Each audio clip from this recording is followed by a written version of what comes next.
Welcome our back. beverages. And if we sound angry, it's because this is our second time recording this. Not the whole episode, but just the first, like, just the 2 first like minutes. little bit. My brain's just not braining today. It's okay. Which is gonna go great into like what we talk about today. Yeah. So honestly, like it's been a week. It's been a time. Mm-hmm. It's the season of a little bit of like professional stress, but Yeah. it's okay. It happens every year. Mm-hmm. It looks a little bit different this year now that we own the practice. Woohoo! We're figuring it out. Yeah, we're figuring it out. So like for all of you people out there, therapists, non-therapists, it's summer. Yeah.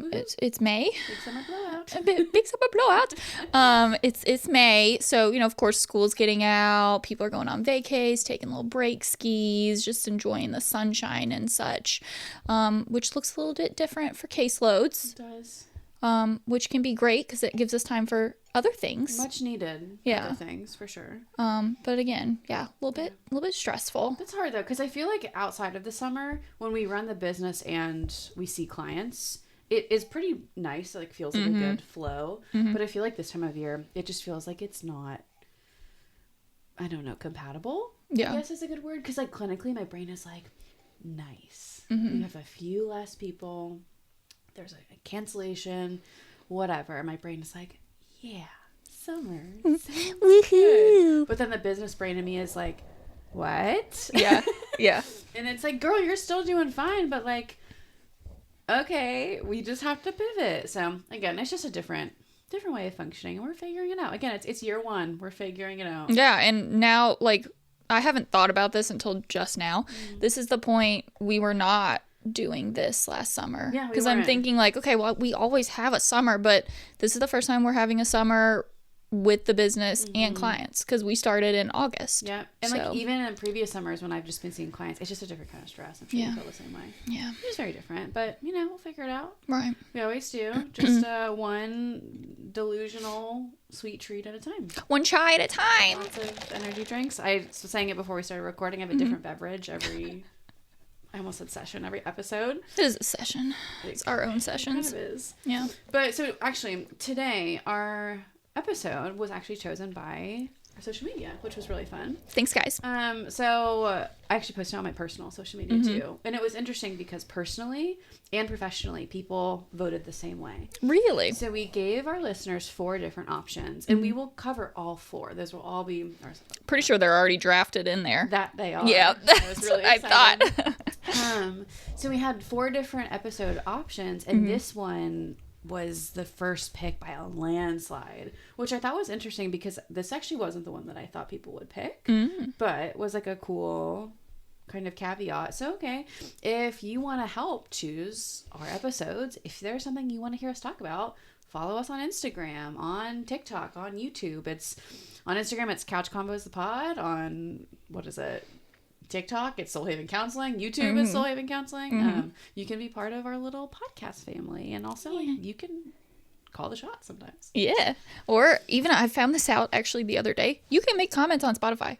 Can you really? Yes, you can leave comments. And I was like, because it gives me the option on there to allow comments or not allow comments. Did you allow the comments? Of course. Oh my gosh, I love Gotta that. hear from our people. If someone's listening on Spotify, that's not me. Yeah. Because I always listen to it back Test later. it out. Can you leave us a comment? It Yeah. can literally be like, hey, Hi. girl, how's it going? Especially if you're in our personal life. Be like, answer my text. I want to see a comment. That would be fun. Yeah.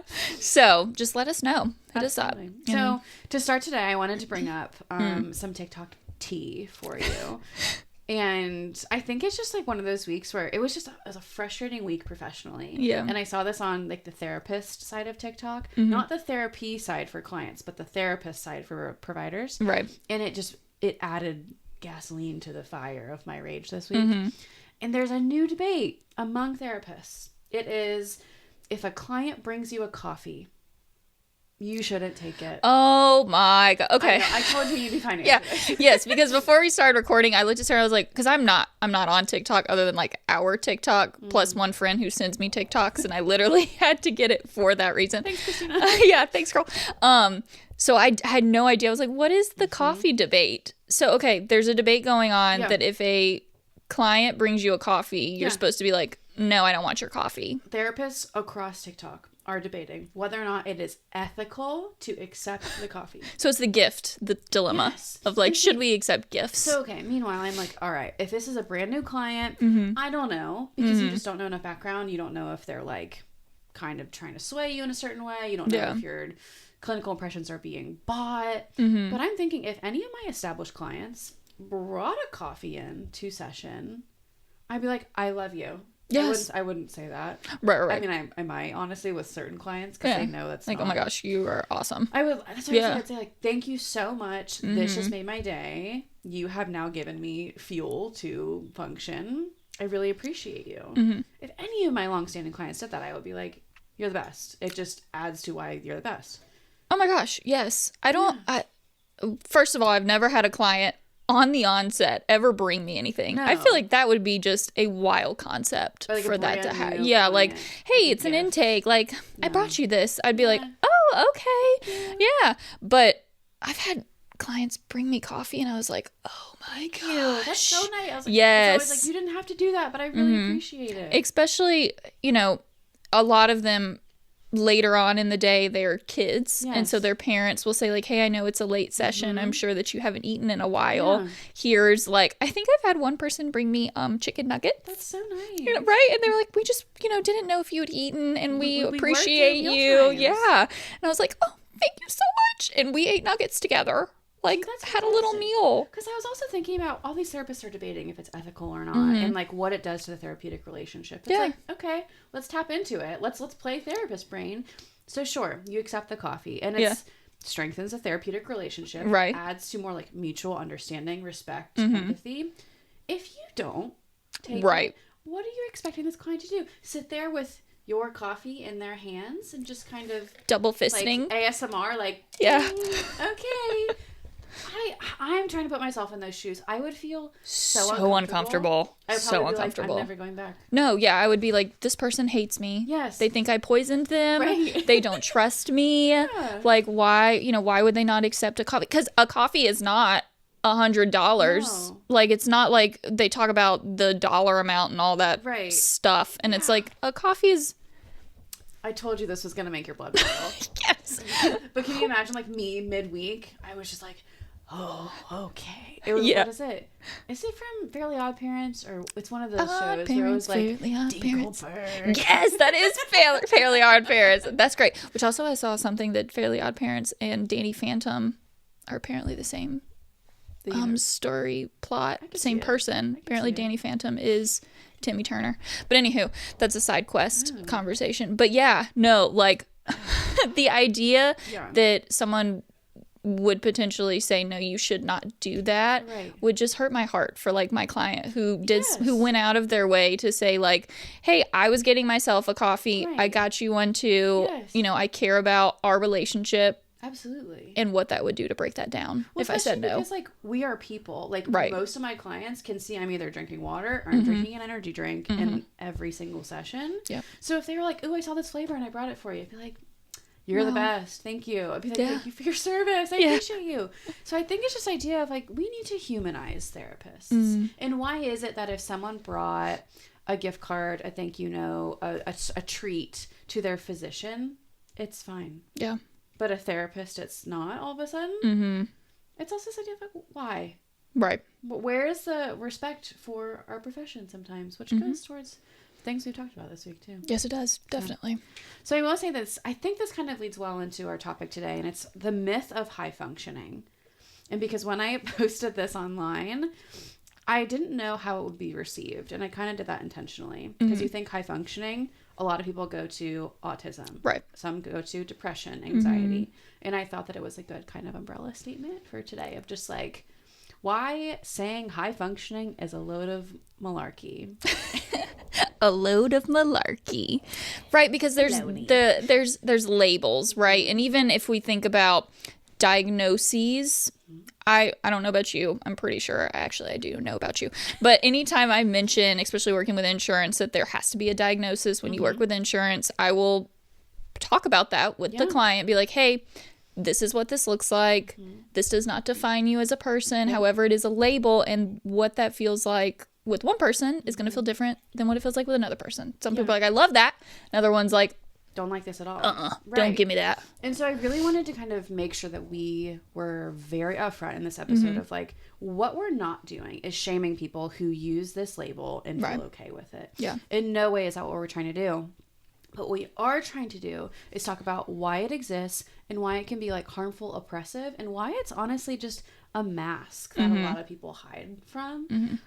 So this isn't an episode to kind of like dog on high functioning and things like that. But instead it's one to say like, hold on, this phrase that is so commonly used, like where did it come from? Why is it here? And why is it not telling the whole story? Right.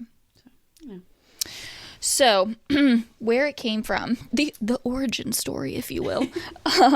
So when I, honestly, before therapy, before schooling, before all of that, high functioning to me was just always like, yes, high functioning was definitely always autism, but also a lot of depression. Yeah. Or anxiety. Yeah. It was all very much linked to mental health of like, you have a diagnosis and you manage that diagnosis well. Yeah. And even the term like managing, this idea that like, it's almost essentially saying like, okay, at this point, I cannot see this in you as much as I can see it in someone else. Yeah. I always think to like when, like even like casually and personally when you tell like a friend you're going through something and they tell you like, well, I didn't ever think of that, like you look okay. Yeah, that's every time I think of high functioning, I think of the friend that's like, well, you looked fine. That means nothing about what you're going through. And I think this idea of, I mean, it's just very ableist language, right? I mean, through and through. And again, like ableism is a form of oppression used in a specific way. And I think this idea of like saying something or someone is high functioning doesn't imply the severity of what they're dealing with. Right. So sometimes I wonder like why in diagnostics it's even used, because it's not like it's mild, moderate, or severe. It just shows high functioning means that it just looks a certain way. It's masking. Yeah. It's like essentially putting a mask on. How well are you playing somebody else's game? So if you could say like, ooh, I have high functioning depression, that doesn't say anything about the severity of your depression. Right. It just means that like you masked yourself into oblivion to where people don't see it as much. Right. I can just tell this is my heart rate's gonna be spiking this episode. You're gonna look at your data afterwards and be like, ooh, it's a day. Meanwhile, I'm going mushy. Like my brain is going like, I will say this. Typically on Fridays we don't see clients. Yeah. Today was not the day for that. And so now I'm like coming down off of that and my brain's like, okay, I'm switching. We swapped how to converse. I didn't see anyone today, and I had seen people the last few, and I had been mushy. So yeah, okay, we're flip-flopping. But yes, okay. So the idea of masking, also known as like, you can look at this as the same with language of code switching, where you're in this one situation or this one environment, you have to, we'll put quotes around that. You feel like you have to act a certain way, speak a certain way. This is kind of the same thing, and it varies based on gender, varies based on age, varies based on everything. Like when we think about even high functioning and what that looks like with ADHD and boys versus girls, that looks very different. It looks very different. Yeah. Well, and it looks so different. We internalize these things. And I think that's me. Like, I didn't realize my brain fired in the ways that it does until after grad school. And for our listeners, keep in mind, our masters were in clinical mental health counseling. And we had a whole course on psychodiagnosis. And we also had whole courses on like cognition and things like that. The whole time, I swear to you, I didn't think like, oh, that could be me. Because obviously self-diagnosis is part of the grad school experience. Right. Yeah. But I never looked at that one and said, never. Again, it's sometimes our systems around us are so loud. I think especially for women, and we talk about ADHD, we internalize things and we forget. I swear it wasn't until after we graduated that I was like, my brain just doesn't fire how it used to. Yeah. Again, like we were so high functioning, it was just kind of normal. And we invalidate ourselves. And again, this is even me as a white woman, but I think about like people of color, a lot of like religious minorities, a lot of like even sexual minorities and romantic minorities. that is like to the upteenth degree too, Right. of having something going on and we mask it to be seen as high functioning, sometimes to the point of a lot of almost this like cognitive dissonance or just clinically significant distress, the big buzz phrase. And we just lose our sense of self in it too. Yeah. And actually there's a fun little stat for that. I love that. That typically when it does come to like neurodivergent folks, women, and then, you know, the Black and brown communities, minority communities, that they are more likely to be missed in diagnosis. I mean, I think about it. I mean, a female, no one ever said anything to me. No. And I guarantee if we like called up my third grade teacher, because I'm still friends with her on Facebook. She's Oh, shout out. She's the best. I guarantee if we called her and said like, do you think Sarah has some kind of like neurodivergence? She'd probably say, well, she was identified as gifted, but that's it. Yeah. And even like friends in my personal life, well, now they're like Sarah, but even a few years ago, they would have been like, no. Yeah. Because you seem fine. Yeah. And it's not a bad thing. It No. doesn't mean like I'm Yeah. suffering. Right. Especially when it's something like ADHD, where there's not a lot of like emotions involved, for me at least. It's like, no, my brain is just constantly going over and over and over and over again. Faster than my mouth can go, faster than my body can go. It's just always going. Yeah. And then you bring in the fact, like for me, I was very shy, so I didn't talk a lot. Me too. You're not going to know if these people are, as a child, if they're quiet and they're just doing what they're quote unquote supposed to be doing in a classroom, which is sit still, sit quietly, do your work. Yeah. But it is funny you mentioned that, because I've had a conversation recently with someone in my life that potentially pretty high evidence that they have ADHD. Yeah.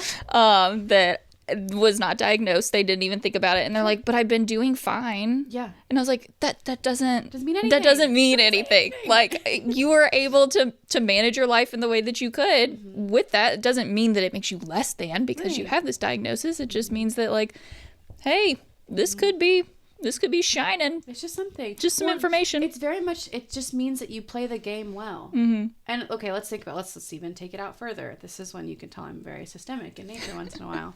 Not once in a while. All the time. Very often. Yes. Yeah. Praise God. It's one of those where it's like, okay, I actually talk about it with teenagers and high schoolers often, of like, sometimes school just feels like you're not learning as much. You're just playing a game a little bit better.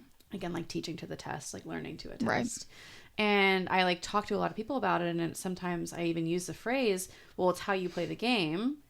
Who's making the game? Who's making the rules? And a lot of these rules are made by government agencies, giant corporations. There's your Capitalism. There we go. And it's all meant to have this like deficiency mindset. Yeah. And so sometimes it's like, okay, the better you play the game, in a way, the more you can suffer. But there's dissonance, because you're told you're successful, but then at the end of the day, you're doom scrolling, you are anxious, you are run ragged, and it's just not going to work. So sometimes saying that someone is high functioning could imply more distress. Obviously, that is not a direct correlation or causation by any means, but sometimes it can mean like, no, if someone is high functioning, that could imply a lot more suffering than we even realize. Yeah. And some like very common themes when it comes to high functioning. We have a podcast on this actually, so go check that out. Nice little plug. But burnout. Big burnout. Perfectionism. Imposter syndrome. Imposter syndrome. We also have a podcast on We that do have a one. podcast. Check that one out as well on Spotify. We're just hitting all the marks. But also just like invisible labor, chronic masking, which could look like not feeling authentically in your body. Yeah, even like especially for teens and like young 20s, identity concerns. If you're constantly masking, Who am I? how do you know who you are? Yeah. You don't feel at home in your brain. And also like high cortisol. Stress. Lots of stress. Getting caught in the body.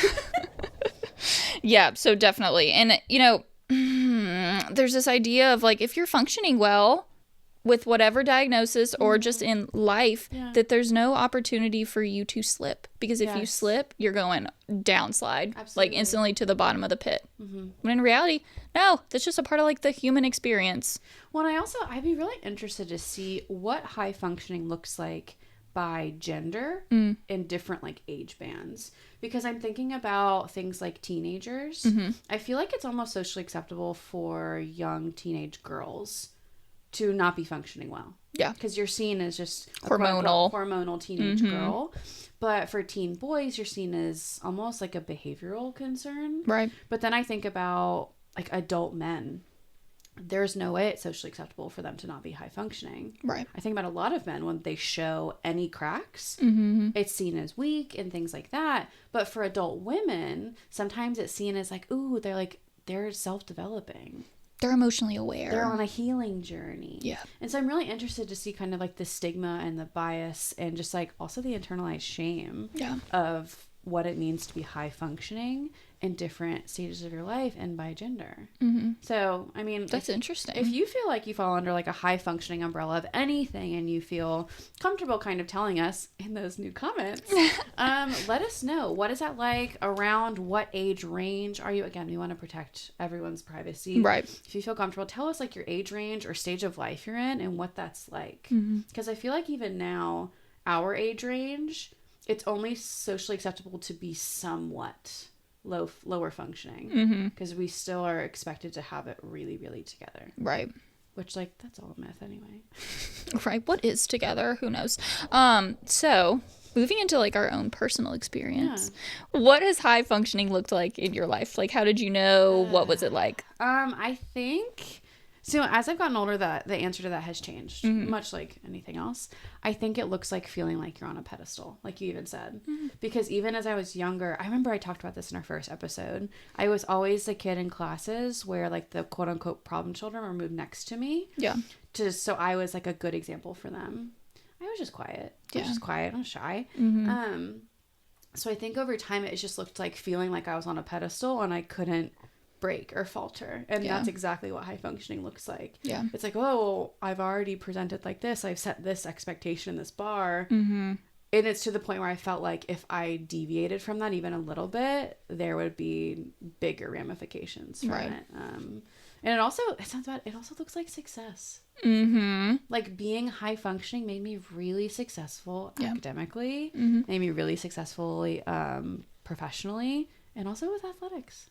Because, again, I turned my brain off and I just grinded. You just did it. Yep. What about you?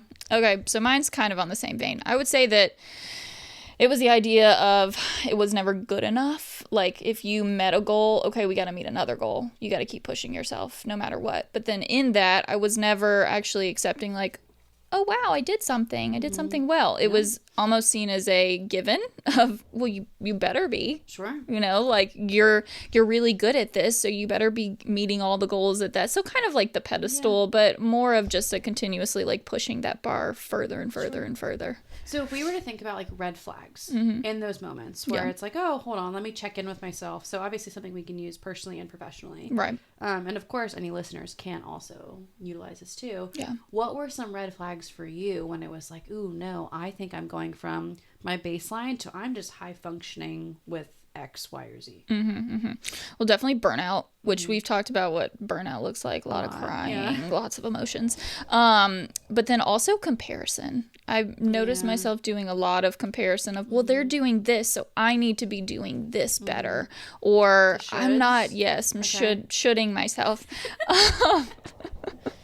And then also there's this really weird thing that happens with me physically. And I don't know if it's okay. You don't have to judge yourself. It doesn't have to be weird. Right. It doesn't have to be weird, but it's different. Okay. It's a little bit odd compared to my normal baseline. My eyes burn. Like when I wake up in the morning, my eyes are burning, and then they burn like all day, and I have to put my glasses on. So I know that if I these are blue light. Okay. These are blue light. But I could have definitely worn my glasses today because they woke up burning. This is one of those weeks where I'm like, you're pushing yourself. We might have exciting things coming from my high functioning moment of anxiety this week.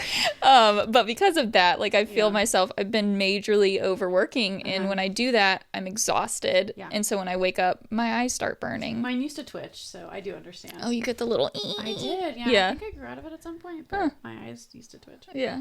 Okay, so what's yours? I think it's almost like... I talk about it sometimes, like feeling like I'm on a hamster wheel, Mm-hmm. but it also means I don't understand my location and proximity to my goals. Yeah. It's almost like I haven't slowed down long enough to even evaluate where I am. Right. And it actually takes like even like yesterday was mid-month when I had to slow down and like do my numbers for the month. I had no idea where I was, which is not like me because I'm very analytical when it comes to kind of the accounting side of the business. Yeah. And so I think one of my red flags is not really understanding my location in terms of my goals, not giving myself any sort of credit. And I'm someone that doesn't do that well to begin with, but it definitely slides a little bit more. And I also, it's interesting, I notice, so I get a readiness score on my watch. So cool. And it goes down and it stays down. And so I've actually looked into it and I looked at the research on it. And the readiness score is made of like my heart rate variability, my resting heart rate, my body temperature, and like my week of sleep. And I've noticed I think it's like the last week and a half. It's not the last week and a half. I'd say the last like 3 to 5 weeks. My readiness score has either been really, really low or in that mid range, and it doesn't go up. Okay. So it's interesting. Like my body will start telling me these signs. Yeah. Which brings up a great point that like functioning doesn't equal wellness. Yeah, not at all. Like at all. A lot of us think, oh, we're doing so much. That must mean that everything's going so well and I'm taking care of my body because we're able to do it. No, you could be like running your body into the ground, it sounds like. That our little watch is calling us out for.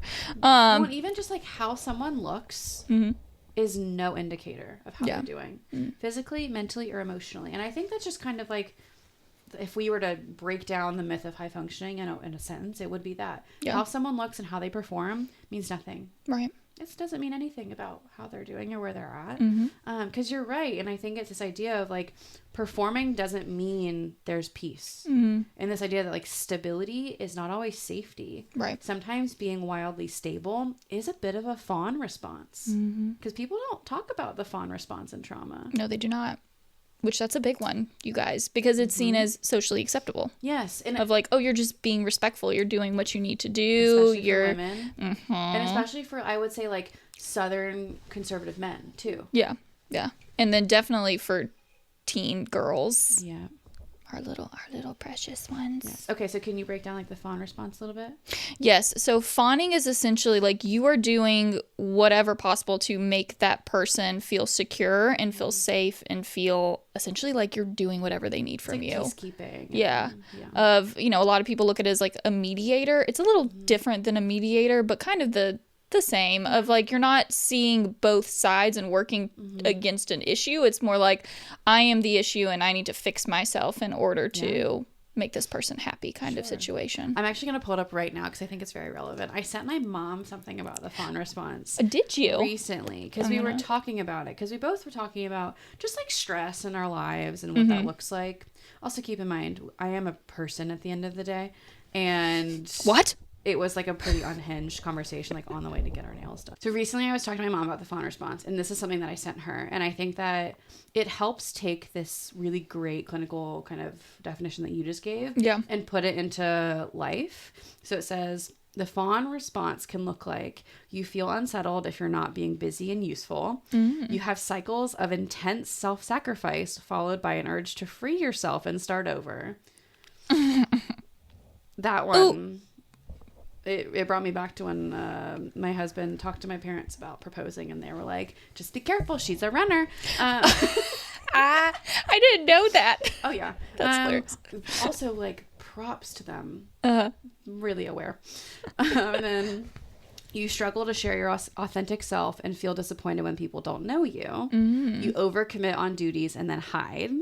No matter how much you do, you constantly wonder if you're letting people down, and you feel safe when you are planning. Moment of silence for how that one can cut deep personally sometimes. Sitting here thinking, check. But again, check. So much of that fawn response is high functioning attachment wounds, high functioning trauma, high functioning anxiety, depression, identity conflict. Yeah. And it's so many other things. And it's this idea of we don't feel safe appearing as we are. Right. And this idea of we have to mask it. Yeah. And the idea of like, okay, so a client coming into session, what is that like essentially? And it's this like guilt of looking fine while suffering and being like, okay, no one really knows what's going on, and I feel like I can't share that because then I'm not high functioning anymore. Yeah. And I'm falling. Something must be really wrong. When in reality, it doesn't mean that something's really wrong. It just means that you're having a moment, and like maybe you even just need rest. Yes. Well, and I even like think about it a lot, and I'm sure that you get this too, is a lot of clients, especially at the beginning of the therapeutic relationship, they'll say like, well, and we'll get into whatever we're working on, and then all of a sudden they'll pause and they'll say, well, I guess it's not that bad. Or someone else has it a lot worse. Yes. I know people who they're going through something so much worse, and it's like, that does not invalidate your experience. You guys have different experiences, and we all experience different situations differently based on who we are. And occasionally it can even look like, well, you've probably seen so much worse with your clients. It's like, hold on, what does that mean? Right. And first of all, I'll never confirm or deny that. That's never going to be appropriate. Yeah. But it's the idea of like, if you feel the need to justify why you're in therapy with your therapist, it's like, wait a second, we are so high functioning. The idea of asking support doesn't feel real for us, or it like prompts shame and guilt. It's like, we can unpack that. But it's also this idea of like, high functioning shows up so much in the therapy space, which is very counterintuitive, because that quote unquote should be the space where we take that mask off. And that is a process too for a lot of folks. Yeah, because a lot of people look at it as, if I'm cracking, then they're not going to be there. They're going to run. Yeah. Because one, either they've had someone in their life when things started to feel a little bit harder, they were like, I'm not here for it. This makes me uncomfortable. I'm getting out. Or two, they just felt like there was no one ever there for that support. Absolutely. And so the feeling of, okay, potentially if things get too hard or too bad, whatever that would even be for that person in therapy, that they're going to say like, I can't meet with you, or this isn't going to work, or, oh, you're just too far gone, which that's just not the case. Well, so I think like, okay, therapists, if you see clients, I feel like a lot of clients who are high functioning present with things like anxiety, imposter syndrome, burnout, work stress, perfectionism, and a lot of trauma too. Yeah.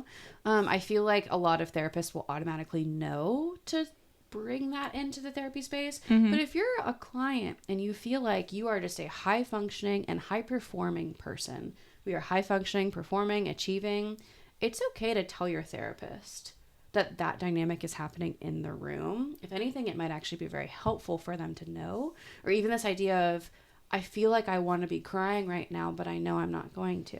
I think that's just a helpful dynamic to bring into play. And also, like, therapists, check in with yourself if you're with your clients too. Yeah. Of, do we feel like there's anything high functioning going on here? Because sometimes the way I phrase it is, the way you just talked about that experience sounds very logical, but I'm wondering how your emotional brain is doing. Just seeing what that looks like. That was gorgeous. Thank you. I might have to steal that. You should. I probably will. It's not trademarked. Maybe you should put an R at the end of it. But yes, the idea that like struggling is a bad thing. Yeah. Pathologizing it, being like, no, we got to fix that. When in reality, that builds resilience. And I do think that like as a field, I think therapists and just other healthcare providers need that reminder. We cannot pathologize this like stoicism and this mask that's causing the problem, and it's deepening the problem. Yeah. So if someone is coming in saying, this is causing me distress, this is causing me harm, I'm feeling like I have to fake it. Yes, that can inform if we're ranking something on a severity, but we don't have to pathologize and stigmatize if someone is high or low functioning. Right. That's just adding to how they're quote unquote playing the game. Yeah, totally. Okay, so what's a better way? Help! It's always the end of It's always the end. It's like, okay, so that sounds great. Now what? So like different language. Language is so important, you guys. I think we say every episode, name entertainment. Name entertainment. It's going to be our catchphrase. Honestly. I hope there's like memes. Oh, this is very off topic, but I don't care. Did you see we got our first hate comment?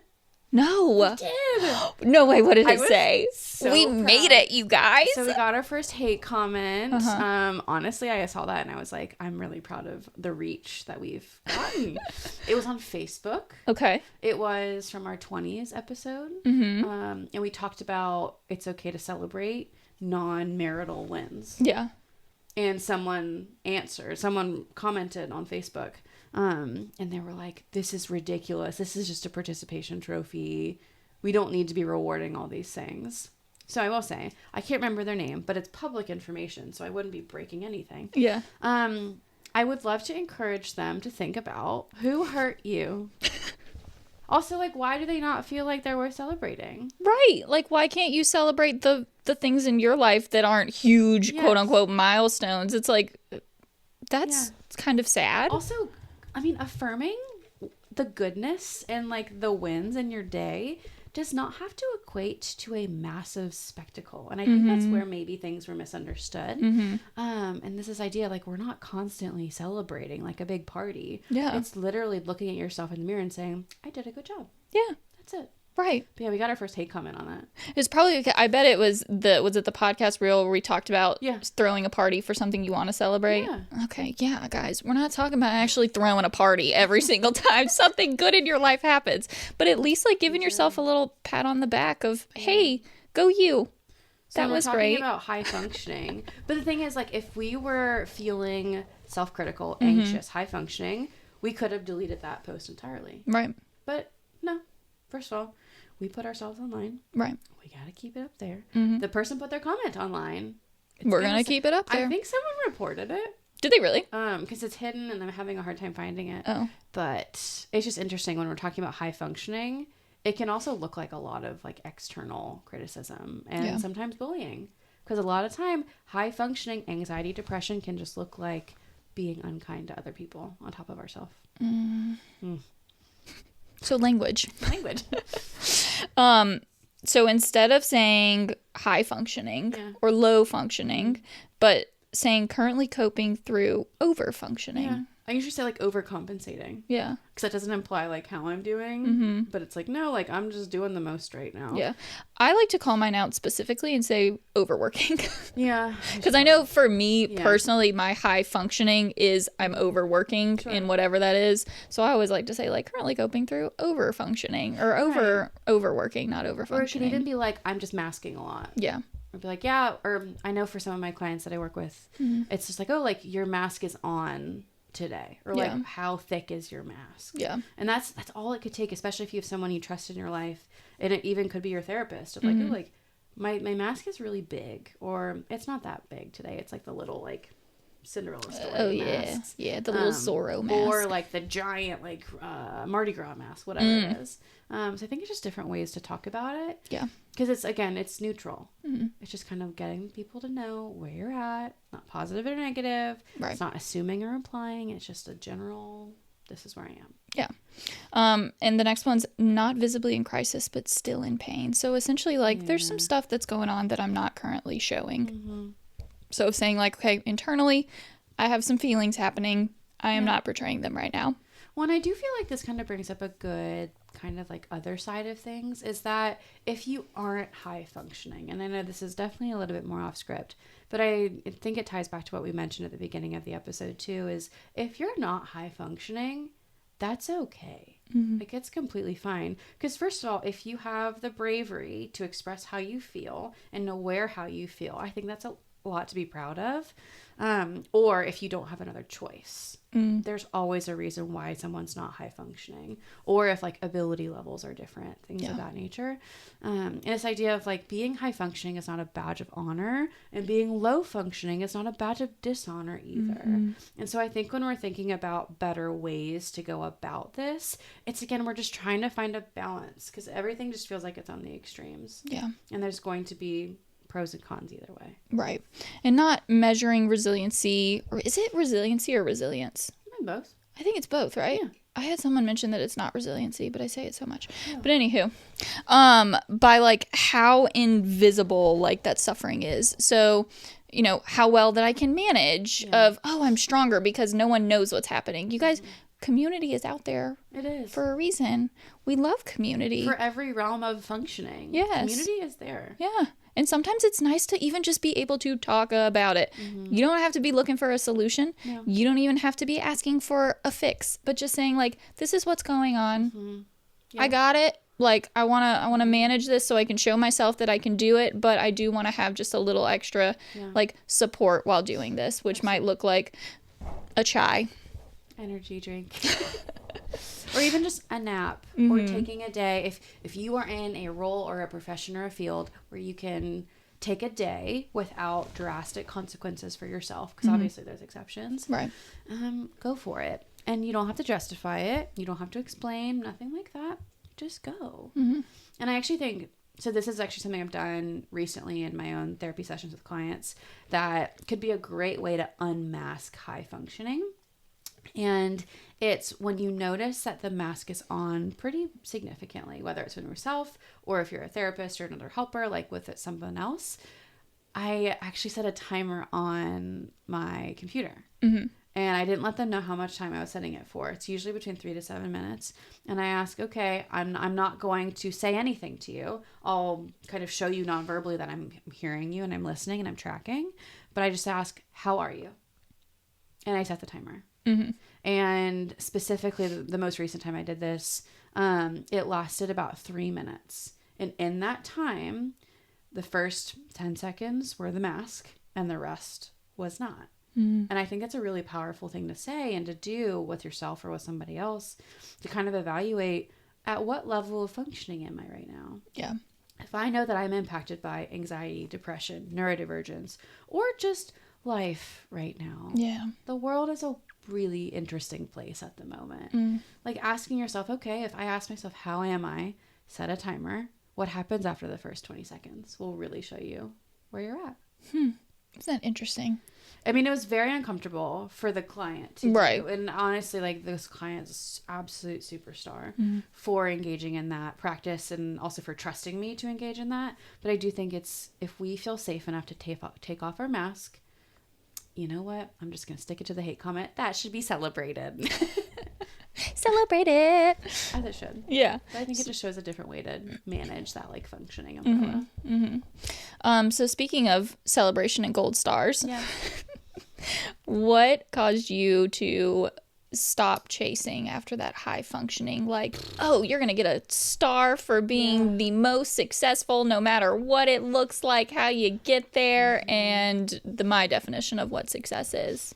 Honestly, I think my health falling apart. Yeah. Because when I think about, like, what changed things, I think about when I use the phrase, I got sick. When my endocrine system decided to no longer function, was at the very end of my undergraduate career. So I was student teaching full time. Yeah. My brother was also getting married and I was graduating college and I wasn't sure what I was doing next. I think that was just so much stress on my body that everything was no longer dormant. So I think what helped me stop chasing was I was forced to. My body forced me to slow down. But I do think over time, my frontal lobe being fully developed definitely helped.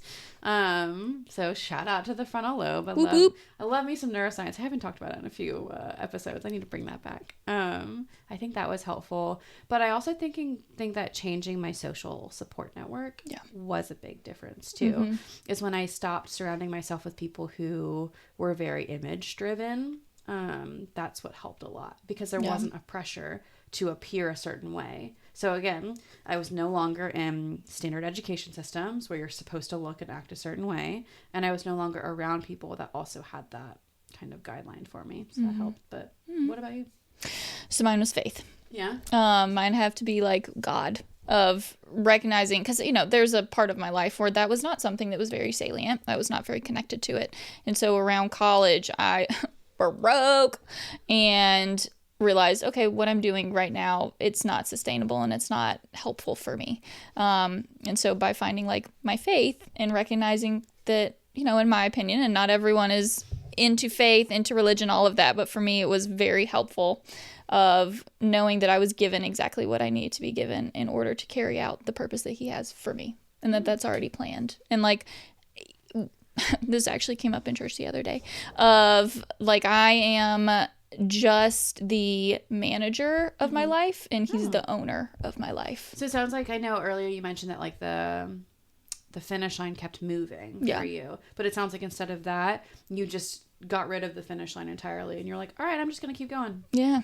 Got it. Yeah. Of just like, hey, I know whatever track that I'm on, as long as I'm following his word, as long as I'm doing what is asked for from God, that like I'm going to get to the place that I'm supposed to be at. So when you're having those moments of like trying to figure out high functioning, mid functioning, low, whatever that looks like, are there any specific like words or phrasing that feel like true, genuine support in those moments of just in between? Yeah. Mine would probably have to be that you're doing great. Yeah. And like that you're doing great with what you currently have to offer. Of like, no matter where you are, energy wise, mental health wise, personality wise, emotion wise, relationship life wise, that like what you have right now is good enough. Yeah. And it's going to get you there. That makes sense. And also that it's like temporary. Yes. Like where you are in life right now, it's temporary. Absolutely. I say that a lot to myself. Of like, it's okay because it's temporary. Yeah, it's temporary. And my best days and my not so great days still have the same amount of time in a day. Yeah. Which makes sense. I think of things like I see you is big for me. It's just like, no, like, hey, like I see where you're at. I see what you're doing. I got you. And like, this is more than enough. And it's fine. It's okay. And it's okay. Not to invalidate or to validate, but if like there's an opening to discussion, it's like, oh, like we can talk about this. Right. And it's not burdensome or anything like that. Yeah. Those are big ones. That is. Those are huge. And guys, you don't have to shatter to deserve softness. No, you don't. And that's actually a later episode where we talk about like cry loudly and expressing where we're at in a loud capacity is okay. Right. And if someone makes you uncomfortable, or if someone is uncomfortable by that, that's theirs. Yep. Of course, we can be respectful. We can be mindful, whatever that looks like for you. But if you functioning at a different level makes somebody else uncomfortable, that is not yours. As long as we're just kind of crossing our T's and dotting our I's at a basic human level. Yeah.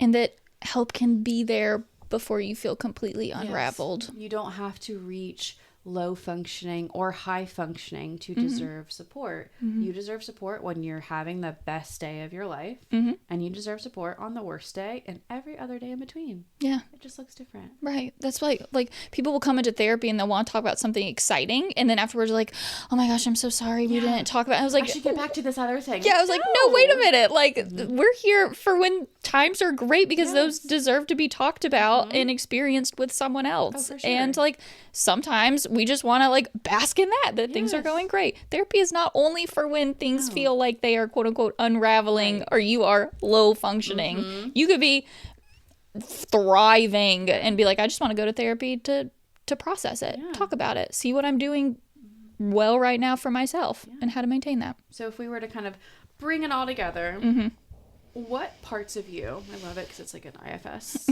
Parts vibe. work. What parts of you do you feel like become hidden when we're masking to be high functioning? Yeah. Mine is definitely stress. Okay. Anxiety. A lot of who I am as a person too. Just like my own wants and my own desires. I feel like I become all towards that task. So like right now, work feels like it's something that's becoming, something that needs to be high on my docket of responsibilities. So I'm kind of losing that side of me where it's like, oh, I can do things for me personally. Yes. And it becomes, I'm working until 12 o'clock on random things on Canva. So for me, it's definitely my, like, I don't talk about my stress. I don't talk about things that I'm worried about or anxious about, or just my own personal feelings of anxiety, and that I kind of lose just my being. Yeah. I think I'm similar. I lose my softness when I'm high functioning, which is interesting. In my last few years, I was like talking to a friend who I've known for a long time recently, and they were like, you just seem to have like hardened your last few years. And they mentioned it actually as like a, how are you kind of question. Right. She's like, oh, like your last few years have been very transformative. You seem harder. And I've gotten that from more than a few people. Yeah. And it's one of those where I do think that in being high functioning, sometimes you lose vulnerability and softness. And I know for me, I lose connection. Because sometimes I'm like so high functioning, like you said, I'm going and going and going. Right. I definitely kind of like shut up and shut out. Yeah. So it's a lot. And it's a protective factor. It's not like, oh, I dropped my or I dropped my softness and I've just become this cold-hearted person. It's no, I'm literally trying to protect myself from feeling anything other than what I think needs to be done. So I think, like, if you're hearing this, and it sounds like, I mean, based on what we received feedback-wise on social media, I do feel like almost everyone has an element of high-functioning X, Y, or Z. Yeah. At almost any given time. And I think this is something that obviously, like, we don't take lightly by any means, but it is this idea of, we can acknowledge that everyone is kind of going through their own level of functioning with whatever cards they have been dealt. And it's opening up that door. And so maybe, like, challenging people of saying, when you're asking someone how they're doing, actually ask them. And if someone asks you that, actually answer it when you can. I think just something like that, it encourages people to function however they need to in that moment. And this is a step in the direction to help dismantle the games that our masks try to play too. You just got all the clips today. It's just the There's going to be so many good clips for later. It's just going to all be Sarah's comments. No! That's part of me that's like, anarchy! Okay, so to end it with this last final question, throwing it to you. Yeah. Who are you when you stop performing? I just think, like, authentic and like whole. When I think of, like, me when I'm not performing, I think of, again, IFS. All of the different parts of me are actually getting along. I imagine it as, like, everyone's at a kitchen table having, like, a very heated, like, dinner conversation. I think of, like, an Italian family. It's not like an argument, but there's just, like, a lot of loud voices. Some people are listening, some people aren't. I think stopping the performance means that everyone at the table is actually on the same page and they're listening to each other, and it feels a little bit more, like, coherent. Yeah. What about you? Authenticity. I mean, I guess it's essentially the same thing of just, like, not second guessing myself 24/7 of, oh, did I just say that and that upset this person? You know, of being like, okay, yeah, this is how I genuinely felt about this, and I'm just sharing that. And I think when we stop performing, it's when we can find peace, even when we're quote unquote functioning at a low level. Yeah. So I think it just implies peace regardless of how we're doing. Yeah. Or where we're at. Love that. Well, thanks for joining us, guys. And of course, Couch Convos is not a substitution for therapy. If you feel like you are in immediate danger, please contact 988. Go to your local hospital, emergency room, 911, all the things. Seek help. But if you would like to work with us, we'd love to work with you too, or at least chat and figure out if we can. New clients. Yeah, we are. We're accepting new clients. If summer is your time for therapy, we are here for y'all. Come on down. Yeah, love that. So you can find us on www.soulhavengeorgia.com. Also, we have all the social medias. We got Instagram, we got TikTok, we've got YouTube, we have Spotify, we have iTunes. I think I got all of them. And it's at Soul Haven Counseling, Soul Haven, Georgia, at Couch Convos, the pod. All the things. But until next time. Give us a comment. Give us a comment. We'd love to see it. And especially on Spotify, because we want to see if it works. Give us a rating. Yes, rate us. Give us the star. Like, we see why all the YouTubers are like, comment, subscribe. I know it's a pain, but, like, it does make a difference for a very small business like us. So we appreciate you. Thanks for sticking around if you've gotten to the end. Bye. Bye.